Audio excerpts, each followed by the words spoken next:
Hey, I'm catiewahwah, and it's time for November's most anticipated.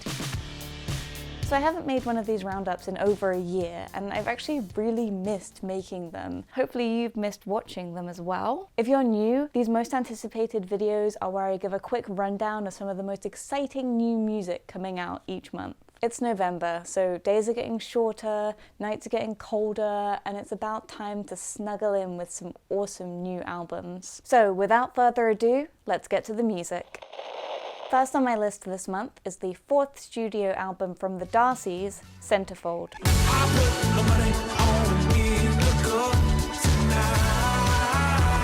The Toronto-based Darcys took their name from Pride and Prejudice's romantic lead, which would have been enough to win me over anyway. Add to that their clean electro-rock sound that skates just above intensely vibrant emotion, and you have got a really gorgeous sound. Rolling drum beats and vocal distortion carry you through, but the lyrics, upon closer inspection, become darker and more desperate. The Darcys told Under the Radar magazine that Centrefold is about escape, saying, "On the surface it's about the magic of desert highways and the dream of seeing your name in lights, but as you dive deeper you'll sense the darkness, the disillusionment, and the trouble we all get into along the way."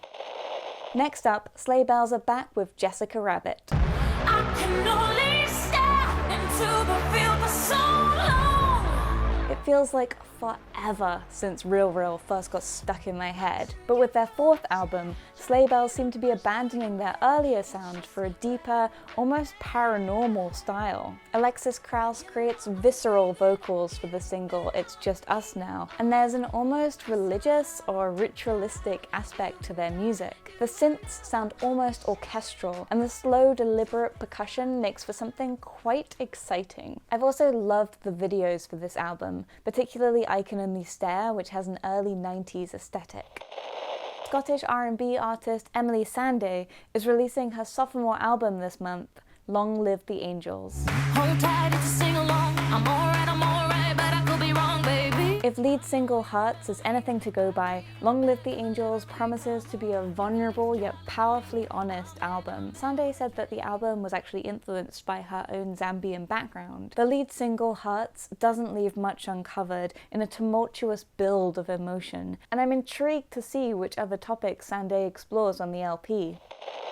Next, if you fancy a bit of folk, Wainwright is releasing her fifth studio album, Goodnight City. You can always count on the Wainwrights for some soul-soothing folk, and with the week that we've all been having, I think that this album could be a great antidote. This is Wainwright's first solo album in 4 years, although she did release an album last year with her sister. Lead single Around the Bend has quite a sweet, almost country vibe to it, but I really like how the vocals eventually break down and become a more raw and emotional sound by the end of the song.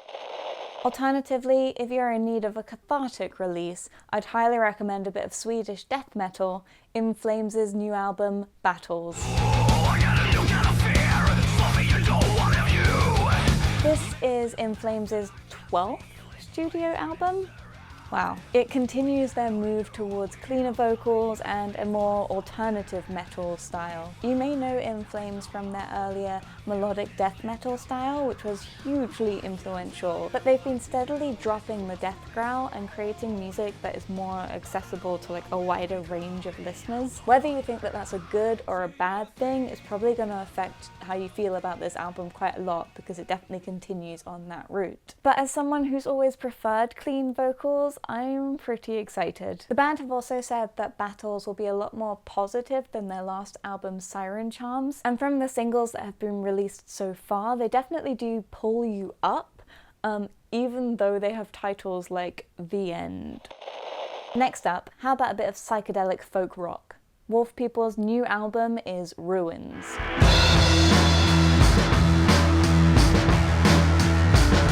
The heady distortion and psychedelic feel of single Ninth Night had me envisioning the Doors gone pagan. According to Wolf People's website, this album is an attempt at creating a new narrative, a new soundtrack for a country that's at war with itself. And no, USA, I'm not talking about you guys. Wolf People are an English band, and they're actually turning that question back on Brits. Ruins imagines a post-human world where nature has taken it back over. I find the whole thesis behind this album really fascinating. It's a breed of nationalism that centers on naturalism, kind of a romantic cultural appreciation for native Britons. An artistic reaction to the frequently xenophobic and industrialist depictions of Britishness. It's not quite an open globalism, but rather a reclamation of what it is to be British. I can't wait to listen to the album because I just really want to hear these guys' argument and figure out if I agree with it or not.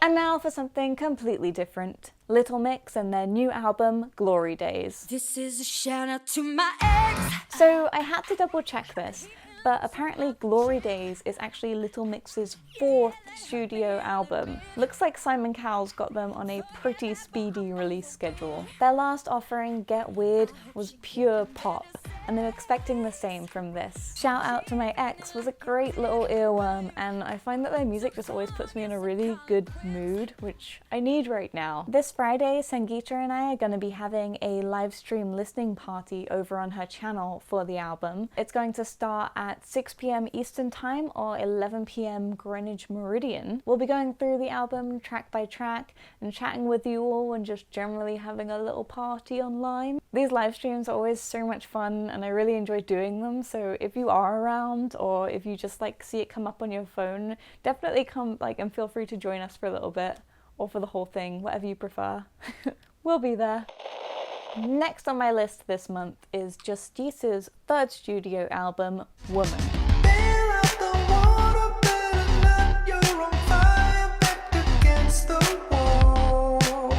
So I've been listening to the lead single, Randy, and it is just beats and rhythms and vocals and they just do it all so right. They just do it. Woman promises to be more of that hypnotic French electronic that we expect from them, treading firmly in the footsteps of their genre, but obviously evolving that for 2016. The 2nd single from the album, Alakazam, is absolutely brilliant as well. So it's fair to say that I cannot wait for this album. I want it now, please. Can I just have it now, please?